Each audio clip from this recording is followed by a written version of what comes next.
Hi boys and girls, it's Miss Donna and I'm here to read Monday afternoon's story, Clifford and the Beanstalk.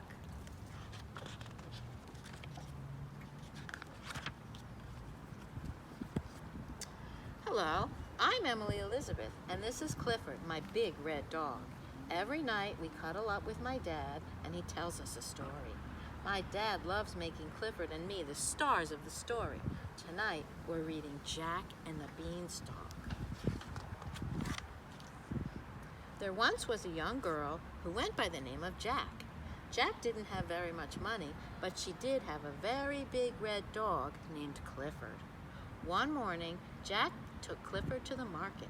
They wanted to buy some sweets from the candy shop, but first they would need to make some money. Jack and Clifford did their best tricks for a crowd of townspeople. Everyone clapped and tossed them their coins in Jack's hat. Until, Clifford rolled onto a nearby farmer's booth and sent everything flying. Jack had to give the farmer all the money they had earned, and they had to help clean up the mess, too. It took the rest of the day, but the farmer was so thankful for Jack and Clifford's help that he gave them a reward, 3 magic beans.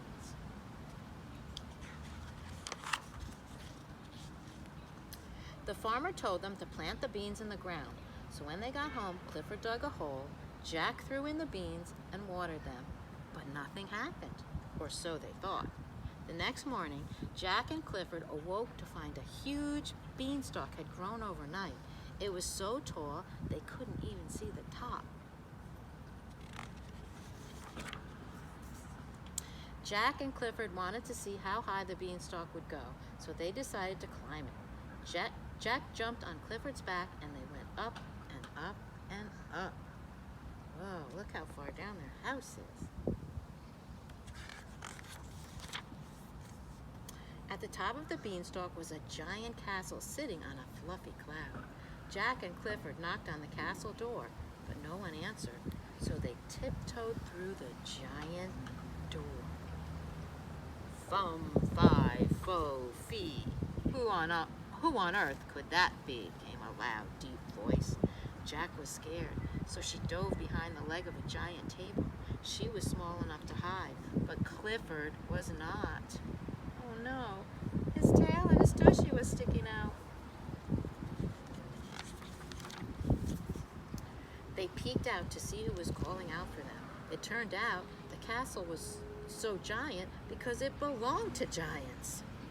Jack and Clifford held their breaths, but the giants spotted them. Luckily, they liked Clifford. He fit right in because he was big. There were big toys and even a big doggy bed, all the perfect size for a big red dog like Clifford.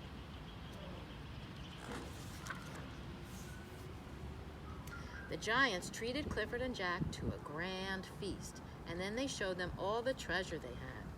There was beautiful jewelry, fancy clothes, and sacks full of gold. Jack and Clifford loved dressing up like royalty.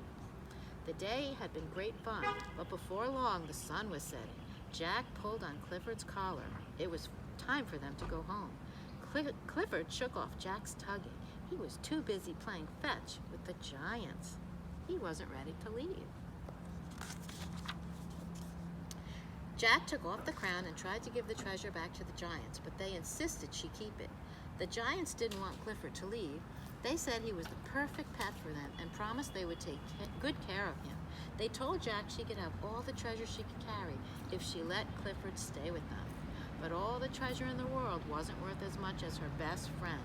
She and Clifford were a team. Then she looked at Clifford, who was happily chewing on his big bone, snuggled in his big doggy bed. Maybe he would like being a normal-sized dog. Living with the giants, he wouldn't have to worry about breaking little things or fitting in the house or eating too much food. Oh, Emily Elizabeth looks a little sad. Jack told the giants they could keep the treasure. She just wanted what was best for Clifford.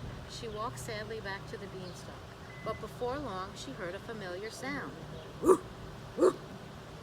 It was Clifford. He didn't want to be a normal-sized dog after all. Jack and Clifford headed for the beanstalk as they heard a thunderous creak. The castle door opened.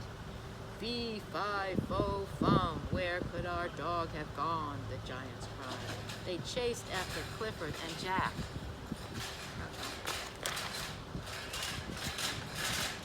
Clifford raced as fast as he could down the winding beanstalk. Jack hung on to him with all of her might.